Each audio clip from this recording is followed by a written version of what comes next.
Thanks for joining us. I'm Berita RTM and you're watching News at 10. In our top stories tonight, more than 90% turnout for GE15 early voting. BN's priority is to win GE15, not on possible merger partners to form new government.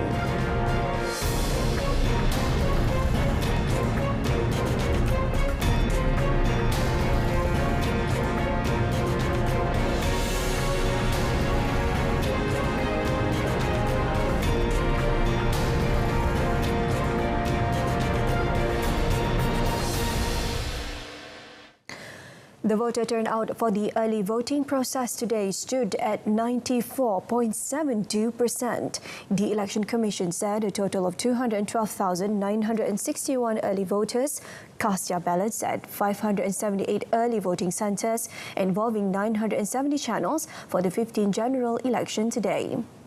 EC Secretary Kamaruddin Ishak said in a statement today, the process involved military personnel, police personnel as well as General Operations Force personnel and their spouses. The EC also said that early voting centres that were open nationwide since 8 a.m. were closed at 5 p.m.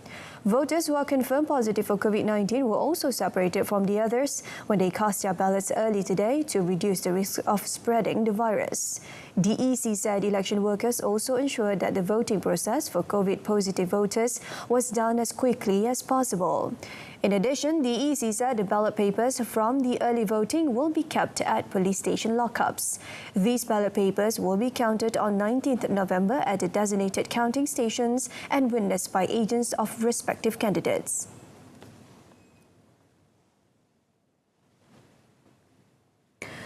Chief of Defence Force General Tan Sri Effendi Buang said he is satisfied with the progress of the early voting process for the 15th general election at the 153 early voting centres nationwide.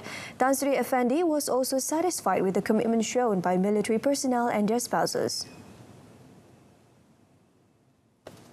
Hari ini seperti mana yang kita lihat proses pengundian awal sedang berlangsung daripada pukul 8 tadi. Saya rasa untuk pihak daripada Angkatan Tentera Malaysia respon untuk pengundian awal ni, mereka telah pun datang sejak pukul 8 tadi dan buat masa ini apa yang saya dapat laporkan peratusan mengundi daripada Angkatan Tentera amat menggalakkan.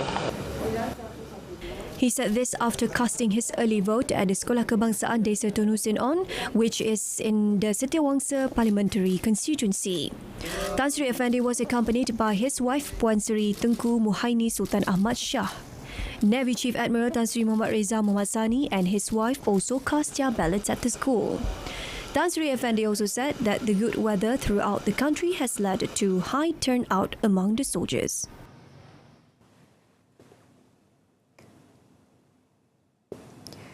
The early voting process conducted nationwide for the 15th general election is regarded as the most systematic.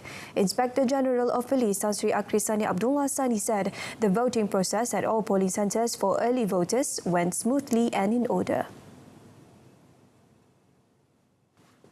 Kita dapati bahawa suasana dalam keadaan teratur dan daripada apa yang saya terima maklum balas daripada pihak pemerhati pilihan SPR, mereka menyatakan bahawa proses pembuangan undi awal pada tahun ini merupakan antara proses yang paling sistematik dan berjalan dengan lancar. When met after casting his vote at 10:20 a.m. today, Tan Sri Akril said the polling centre at Bukit Aman with 15 channels involved 6,423 police personnel. Besides Tan Sri Akril, other police personnel who went to vote at Bukit Aman today are Bukit Aman Narcotics Criminal Investigation Department Director Datuk Sri Ayub Khan Maidin Piche and Integrity and Standards Compliance Department Director Datuk Sri Azri Ahmad. Around 118,000 officers and their spouses are involved in the early voting process.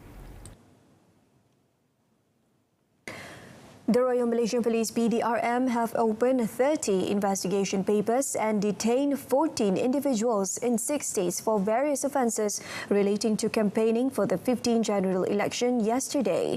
PDRM G15 Operations Director Datuk Seri Hazani Ghazali said 5 individuals were detained in Kelantan, 3 each in Kuala Lumpur and Selangor, 1 each in Sarawak, Kedah and Perak. He added that PDRM had also issued 1,182 GE15 permits for political talks throughout the country. In Kuala Lumpur, City Police Chief Dato' Azmi Abu Kasim said over 100 police reports were received in the capital regarding various campaign offences, including vandalising campaign materials, out of which only 9 investigation papers were open. Mengambil peluang ini untuk menasihatkan semua pihak supaya meraihkan amalan demokrasi dan pilihan raya dalam pilihan raya ini dan mematuhi peraturan dan undang-undang yang berkuasa. Kita jangan ambil tindakan berdasarkan kepada ataupun mengambil tindakan sendiri yang melangkaui peraturan dan undang-undang yang ada. In Kedah, 4 men have been arrested since nomination day on 5th November. State Police Chief Datuk Wan Hassan Wan Ahmad said police received 263 reports for various GE15 related offences, with 24 investigation papers open as of yesterday. The offences include acts of mischief such as burning party flags and vandalising campaign posters, slandering and intimidation, holding political talks without permits and trespassing into party premises. In Ipoh, the investigation paper on the allegedly libelous and malicious speech made by Perikatan Nasional candidate Razman Zakaria against PKR President Dato' Seri Anwar Ibrahim has been submitted to the Deputy Public Prosecutor's Office. Perak Police Chief Datuk Muhammad Yusri Hassan Basri said they would wait for the DPP to call for the next action. The Barisan Nasional BN government cares about all Felda settlers' families, not just the first generation, according to Prime Minister Datuk Seri Ismail Sabri Yaakob. He said this was proven through the granting of land lots for the construction of houses for the second generation of Felda settlers. He said so far, a total of 8,670 land slots has been identified and the effort will be expanded nationwide, even in Bera. Felda beri lot ini tidak ada bayaran kepada Felda, cuma mereka perlu membayar premium tanah. Dan premium tanah dikeluarkan oleh Kajian Negeri. Jadi itu terserah kepada Kajian Negeri, tapi saya difahamkan rendah dia punya premium. He said this to reporters after attending the meet and greet with Felda Lasah residents in Sungai Siput today. Also present were Perak Menteri Besar Datuk Seri Sakrani Muhammad and MIC President Tan Sri S.A. Vigneswaran. Apart from that, the Prime Minister said the government had also allocated 20 million ringgit for the Housing Credit Guarantee Scheme (SJKP) to facilitate the construction of the lot houses and a special fund of 10 million ringgit for the Felda Youth Entrepreneurs Fund. Earlier in his speech, Datuk Seri Ismail Sabri, who is incumbent MP for Bera, said Felda has agreed to write off 1.8 million in loans to 70 settlers in Felda Lasah, whose farms were damaged by an elephant attack. The Barisan Nasional's BN priority right now is to win the 15th general election and not on possible merger partners or even the political alignment to form the new government. Datuk Seri Ismail Sabri, who is also UMNO Vice President, said any merger or collaboration to be forged with other parties must be decided by the party and not by a certain individual. Okey, kalau kita menang dan kita boleh membentuk kajian. Jadi sama ada bergabung atau tidak, itu akan dipikirkanlah.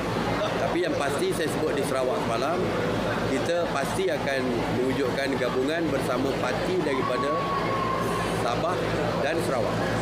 Ya, kita tak boleh terpisah dengan. He said this after attending a meet and greet session with Felda Lasa residents in Sungai Siput today. Datuk Seri Ismail said this in response to the report that PAS did not refute the possibility that Perikatan Nasional PN will form the new government with BN if they were unable to do so on their own after the GE15. He said that numerous assumptions had been made regarding the alignments and collaboration with BN, but nothing was finalised. On another note, Datuk Seri Ismail Sabri said the allocation of seats to MIC and MCA in the 15th General Election GE15 reflects the Keluarga Malaysia, the Malaysian family concept of togetherness in Barisan Nasional BN. These parties have also stood by BN in good times and bad, according to Datuk Seri Ismail Sabri, who is an UMNO Vice President. Daripada dulu, kita bersama. Waktu susah, waktu senang, MIC bersama kita, MCA bersama kita, kekal bersama UMNO. Jadi inilah masanya kita nak menunjukkan penghargaan kita kepada pengorbanan daripada MIC dan MCA. He said this at a gathering with Felda Lasa community in Sungai Siput today. In his speech, Datuk Seri Ismail Sabri appealed to voters to recognise that BN was a government that puts the people's interests first.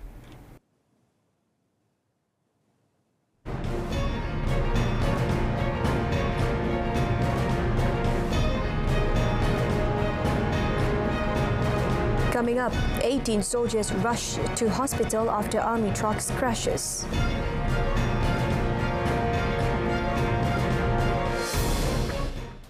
Barisan Nasional candidate for Putrajaya, Datuk Seri Tengku Adnan Tengku Mansor, has denied an allegation that those who are returning to Putrajaya to cast their ballots this Saturday will receive RM300 in travel claim. He said a police report was lodged yesterday regarding the allegation that was spread on WhatsApp application. Saya tak buat. Kalau saya buat, saya beritahulah. Memang fitnah. Saya tak buat pun dan saya tak akan bagi duit pun. Bersalah dalam segi akta pilihan raya kan. Saya tak buat.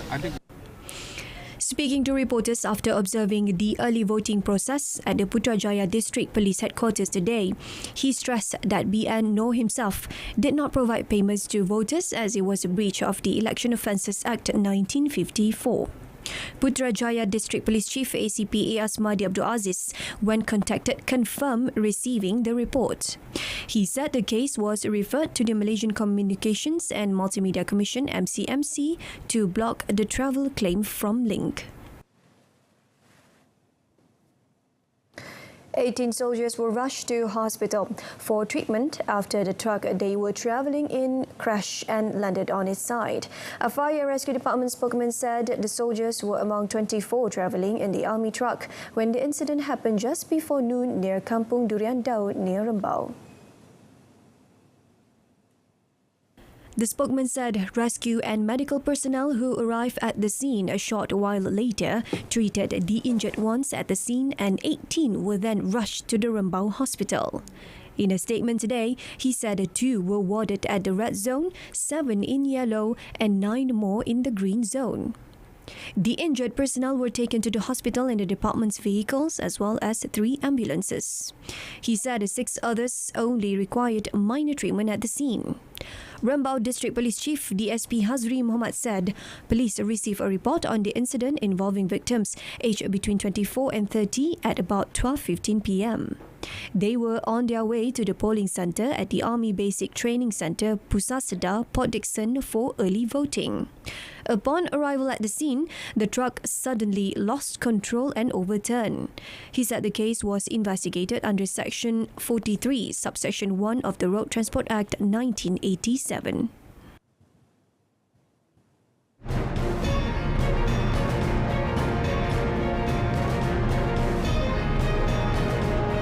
Coming up in our foreign segment, Taiwan welcomes US support, vows to keep bolstering defense amid China threat. The Malaysian government strongly condemns the terrorist acts in targeting innocent civilians in the explosion in Istanbul, Turkey last Sunday, said Prime Minister Datuk Seri Ismail Sabri Yaakob. He said Malaysia had always stood firm with Turkey in an effort to curb any form of threat to national security and public safety. Elaborating further through a post on his Facebook page, the Premier said on behalf of the government and the people of Malaysia, he expressed his sorrow and condolences over the incident that has resulted in loss of lives and injuries at Istiklal Street, Taksim. He noted that may the Almighty protect and safeguard the Republic of Turkey and its people from all threats that could affect peace and stability in the country. In the post, Datuk Seri Ismail Sabri also shared a copy of letter he sent to the President of Turkey, Recep Tayyip Erdogan. Turkey news agency Anadolu Agency AA reported that the explosion left 6 people dead and 81 injured. No group has claimed responsibility so far for Sunday's blast, and the Kurdistan Workers' Party PKK and Kurdish-led Syrian Democratic Forces SDF denied involvement in it. The attack sparked concerns that more such incidents could occur ahead of elections set for June 2023, which polls suggest President Tayyip Erdogan could lose after 2 decades in power. Hundreds of residents in flood-ravaged Australia's southeast were rescued by helicopter and boat after rivers rose rapidly, cutting off communities and inundating homes.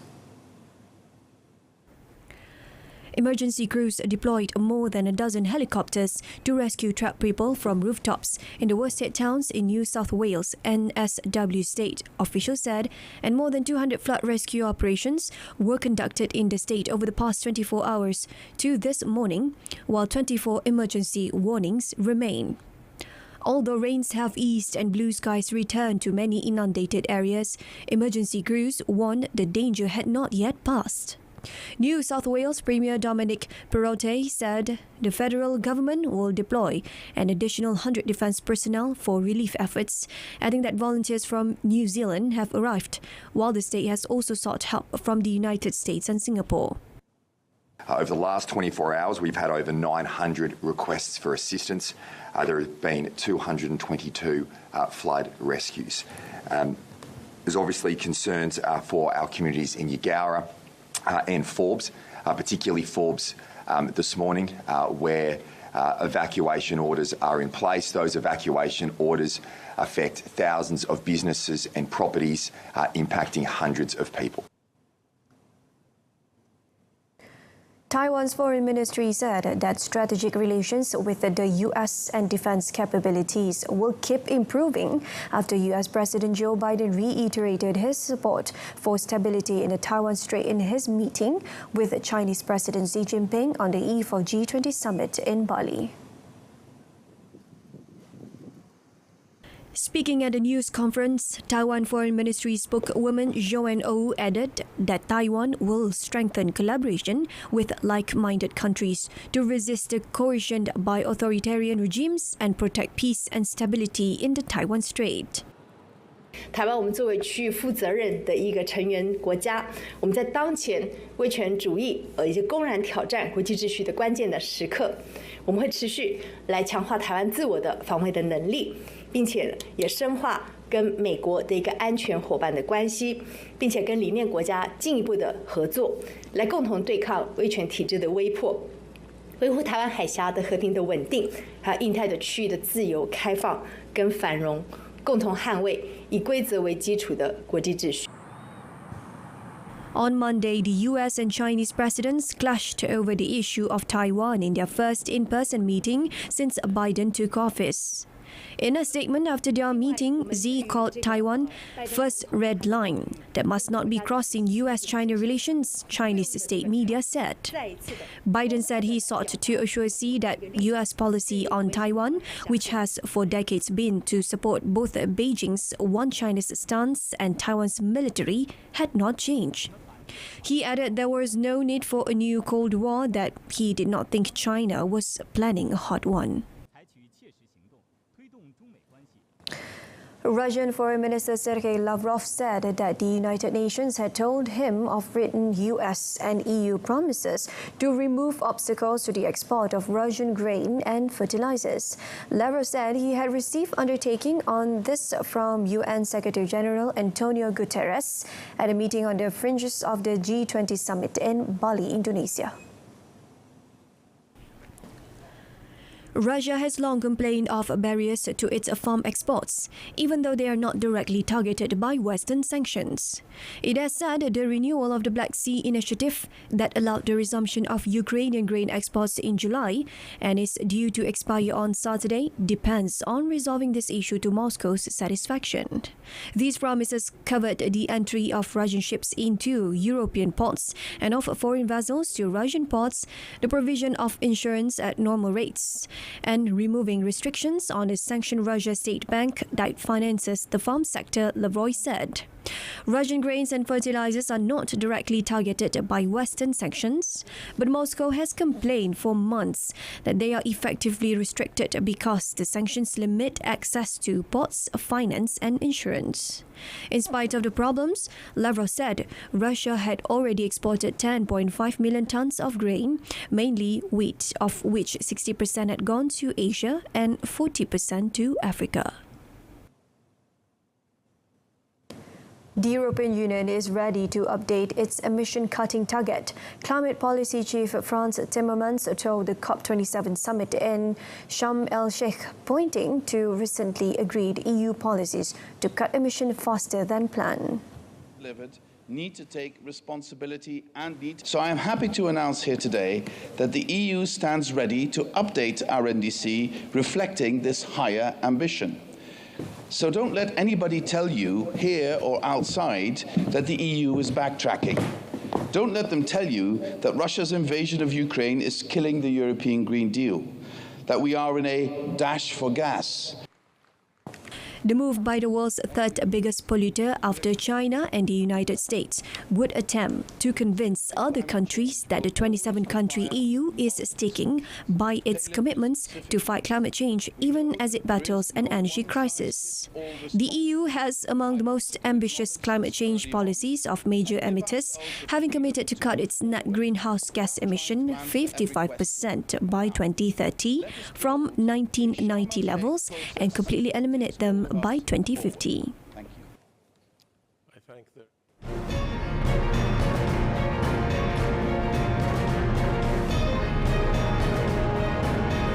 Coming up in sports, unbeaten Selangor FC a challenge to Terengganu FC.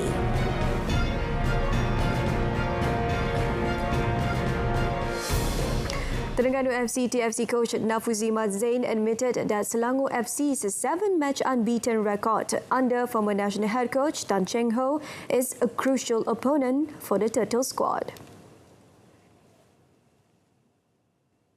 Therefore, he reminded the players to stay focused and work harder at the Petaling Jaya City Council Stadium MBPJ for the first semi-final match of the Malaysia Cup tomorrow night.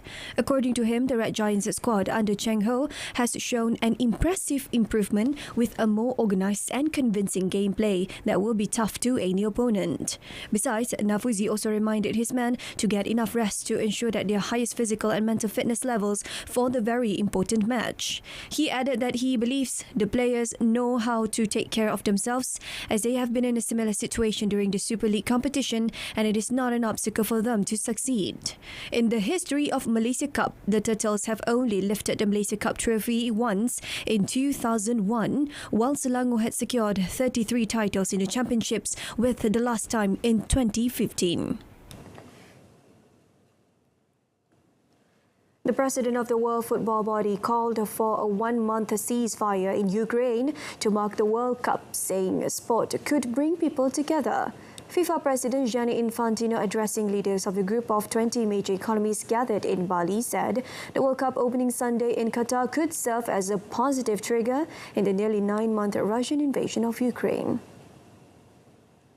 The Describing football as a unifier, he pointed out that Russia had hosted the 2018 World Cup and that Ukraine is submitting a joint bid with Spain and Portugal for 2030. But the World Cup offered a unique platform, he said, as an estimated 5 billion people, more than half of humanity, are expected to watch on television.